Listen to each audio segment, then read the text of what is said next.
Kelly, well, thank you for doing this. So we are 1 week in, 1 week on the job. How are you feeling? Well, I'm really excited and honored to be serving Georgia in the U.S. Senate. I was sworn in on Monday, less than 1 week ago, and it was a really special moment that I'll take with me forever. Vice President Pence swore me in using my family Bible. My family, my parents, my husband, my brother and his family stood by me. My family are farmers, so as I think about the journey that they helped me on to live the American dream, I'll carry this experience with me every day as I serve Georgians in the Senate. Yeah, what a proud moment that must have been. Did you get emotional? Well, it was certainly emotional in terms of feeling the gravity and the importance of the moment and the work that I need to do to support Georgia, to work with President Trump, to make sure that Americans experience what I did in terms of the best of America, our conservative values, the American dream. Yeah. And speaking of that American dream, I mean, you've been very, very successful in business, but really don't have any experience in politics, correct? Well, I started working with the Georgia Republican Party in about 2010, helping promote success for our ticket in that election cycle, which was a great cycle for Georgia, and really started to get more and more involved, considered a run for the Senate in the 2014 cycle. And then my business life had taken off so much at that time, I decided to not participate in that cycle, but care passionately about the direction of our country, and decided to get involved when this opportunity came up. So why you, and why now at this point in your life? Because you have been so successful on the business side of things to make that major change in your career and your lifestyle now. Well, certainly I have lived the American dream, and I believe that all Americans deserve the opportunities I had. Look, I grew up on a farm. I worked in the fields side by side with my mom, dad, and brother, helping create the life that we had. I waitressed tables through high school and college to help pay for my education in public school and state university, and really worked my way up through my career after that. And so when I say I've lived the American dream, I've not only lived it, but I appreciate it, and I appreciate the freedoms we have, and I wanted to fight for that as my next step in life. Yeah. Having been on the job for a week, and even leading up to it, you've really already been exposed to a lot of naysayers and a lot of criticism, and kind of in a unique scenario in that you're kind of getting it from all directions, from some folks on the Republican side, and obviously Democrats as well. So what is your sense on that angle of it and the criticism so far, and how are you handling it? Well, certainly since the day I was appointed in December, I spent that time traveling around the state, meeting with Georgians, hearing what was important to them. It energized me even more to go up and serve their needs, and I was really humbled by the warm reception that I received as I went around the state. I think the opportunity to serve Georgia, it'll show in my votes, my actions, my priorities, that I'm on the side of Georgians, and I'm going to work very hard to earn everyone's trust and confidence, and I think I'm well on that path. You've hit the ground running. 6 bills so far. Break those bills down for me, if you will. I know 3 of those have to do with abortion. So I was really proud to support 3 pro-life pieces of legislation in terms of becoming a co-sponsor on those. And so really what I'm doing is making sure that I am up there every day fighting for innocent life, because every life is a blessing, and I am committed to going up there and fighting for innocent lives. And also I would say that I think there'll be more opportunities to do that, so I'll continue to look for ways to support life, pro-life measures. In addition, I supported 2 impeachment resolutions aimed at making sure that we get through this impeachment circus. I mean, what I've seen as I've traveled around the state, Georgians are saying, please end this and get back to the work of the American people helping us. There's so many great opportunities to advance these pro-economic growth measures that President Trump has put into our economy that's creating unprecedented job creation and economic expansion, an opportunity to raise people up. And then finally, I signed on to an important resolution commending the White House, our intelligence community, and our military for the work they did in taking out this known terrorist and making our country more safe and secure. Impeachment will be front and center this week. Nancy Pelosi saying that she's going to finally send those articles over. How do you see this playing out in the Senate? Well, certainly impeachment will become front and center, unfortunately, but I think we're going to move very quickly through it. I don't believe the governor appointed me to become an impeachment expert and to spend day and night talking about impeachment. I believe I'm here, as my fellow Georgians have asked me, to get up and get to Washington and get the work of Georgians done, and all Americans, creating jobs, creating opportunity, supporting our veterans, making sure that farmers, small businesses, manufacturing have the resources they need to grow. And I think, look, we're going to get through impeachment in the manner that the Clinton impeachment trial was managed, and we'll get back to work for the American people. Yeah. It sounds like today and in other interviews that I've heard you do that you have the president's back. Absolutely.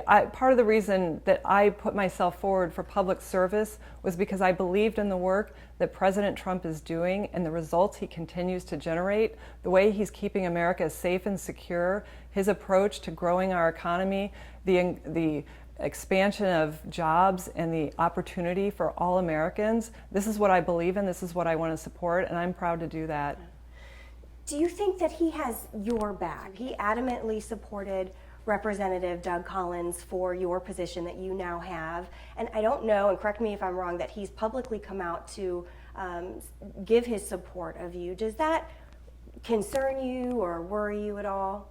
Look, I'm very focused on working with the White House. I had a meeting there this week to work on what are the legislative priorities, and am very aligned with the White House. I know I'm going to continue to earn his trust and confidence. And in the meantime, I'm just going about getting my work done for Georgia in the way that I've committed to getting it done, and working closely with President Trump to make sure that he understands that I am a new voice for him. I'm here to grow the party for our state and our country, and I'm going to work hard every single day to do that. At that meeting at the White House, did you have the opportunity to meet the president? Not this week. Has he reached out to you to congratulate you? We haven't had the opportunity to speak. Vice President Pence swore me in. I passed my regards on to the president, and the vice president indicated the president had sent his support, and I greatly appreciate that. We touched on this a little bit, but just in terms of some of that opposition, when your name was kind of circulating around and people were speculating that Governor Kemp was going to appoint you, there was a lot of folks in your party that came out and calling you a closet liberal, for example. I read another quote, somebody had said, plays both sides of the fence. What do you say to those people specifically who question your loyalty to conservative principles, especially those folks here in Georgia? Well, certainly I'm a lifelong conservative. My voting record would say that. My record of giving would say that. 99% of my giving has been to Republicans, much like President Trump. So, look, I think that people are going to see in my continued actions, my lifelong actions have represented my conservatism. Much has been said, much of it not true. I know what I am, and I know what I'm focused on, and I'm going to demonstrate that through my actions. And I'm not going to be focused on anything but what is good for Georgia. Some of the folks that have circulated, in specifically that Stacey Abrams photo at the WNBA game, can you put that to bed? And a lot of people have tried to tie you with supporting her in the past. Can you speak to that? I can tell you that I'm so proud to own the WNBA Atlanta Dream, because it's really an asset for our community that empowers women and shows young girls that they can participate in sports just as young boys and men can. And so I'm really honored to be able to provide this to our community. And often when folks come to games, they want to have a photograph with the owner. That photograph, I have many photographs with people, as many high profile people do, and I'm proud of what we do with the Dream. The Dream is really an asset for our community, and I think in terms of business, what we bring to the community is we bring jobs, we bring employment, we bring great entertainment for dads and daughters to come to a game together. And I think what team sports really represents is the best of people working together on the court for great entertainment, and that's what we provide. Yeah, and I think part of that too, some have questioned past political donations by either you and or your husband. Have either of you donated significantly to a Democratic candidate or cause? And can you speak to that?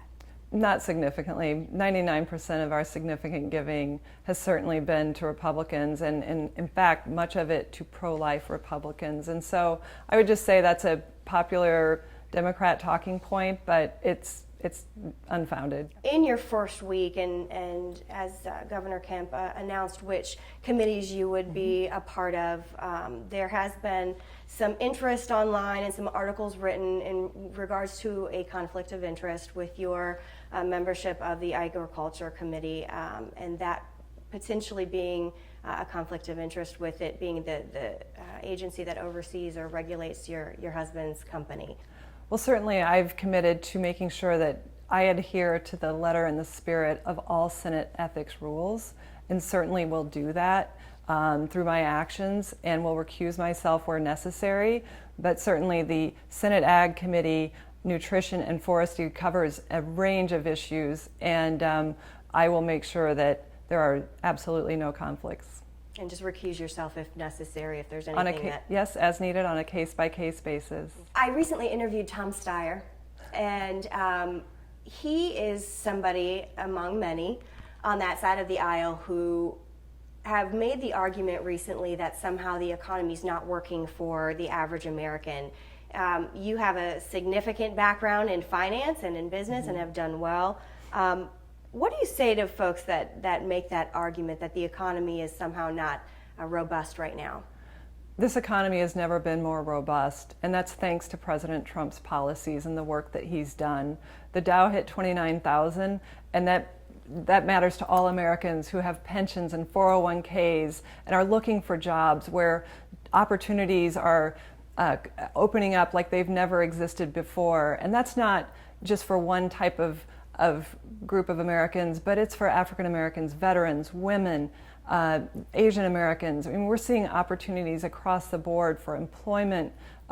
New companies are starting at a rapid pace. And so I think this is really an important time in America to say, this is the economy that we have all wanted for so long, and this is thanks to President Trump's policies. Can you speak to the economy here in Georgia? And also, if there's any issues in particular in Georgia that you are fired up about, that you are ready to take to that federal level, that you want to take up to Washington and bring to light? Well, I'll certainly start that work through my service on my committees. First of all, for veterans on Veterans Affairs, making sure that Georgia remains one of the best places to be a veteran in America. We have over 700,000 veterans in the state of Georgia, making sure that they have access that they need to health care, making sure they have that training as they transition to the private sector with all the respect and dignity that we owe them. In addition, my work on the Ag Committee, making sure that farmers have access to the things that they need in our state. This is our oldest and largest industry, and in fact, 1 of 7 jobs in Georgia relates to agriculture, so it's an absolute economic imperative. There's an issue that's gotten a ton of play recently in Georgia, rightfully so, with toxic air. And are you familiar with the ethylene oxide issue? Yes. Is there anything that can be done or that you can do now that you are a senator? Is there any way you could bring that issue or plan on bringing that issue up on a federal level? Well, this is certainly something that I would be looking at with my colleagues in the Georgia delegation and working to understand what the governor's position is and how I can be supportive. So I look forward to learning more about it, because I think quality of life is a key issue here in Georgia that we've done so well at, and just making sure that we preserve that. Did you speak personally to Senator Isaacson? And if so, did he give you any advice, words of wisdom? Well, Senator Isaacson reached out to me the day that I was sworn in, and certainly I'd spoken with him previously, have known him through the years, have looked up to him, and I was just really humbled and touched that right before my swearing in, we were able to have a conversation, and his advice was, be yourself, and I think that advice served him really well throughout his career, and he's a true statesman, not just here in Georgia, but for our country, and he's so well regarded in the Senate, so I'm very honored to follow in his footsteps. Anybody in particular make an impression on you? Anybody or anything your first week up there in D.C.? Well, I think generally my colleagues in the Senate, they've been so welcoming, and it was a great week, great first week in terms of getting things done for Georgia. even though impeachment was kind of looming and tends to be a bit of a distraction from the work getting done. But to see the commitment and conviction of my colleagues and their desire to get things done under Leader McConnell, I mean, I'm really motivated and energized, ready to go. Awesome. What is it like being an outspoken conservative woman in today's political climate? It's exciting. I'm really honored to represent conservative women, and I think, you know, I can be a voice for that in our state and across our country. I've stepped out of the private sector because I see how important government policies are, not just locally here in Georgia, but around the world. The United States is a beacon of example around the world, and our embrace of freedom is critical, and that matters whether you're a man or a woman or a child. Freedom matters, and that's what I'm standing up for. Since you have been so successful in business, do you have any financial advice for women in particular? I think knowledge is power when it comes to finances. I mean, really understanding your ability to not just spend. A lot of people talk about budgeting, but what's your earning power? You know, investing in yourself through education and training. I mean, that was my leg up, was my willingness to work hard at school and to study and to invest in education and to take that next step, to take those risks in my career. And I think that's a great piece of advice that has served me well.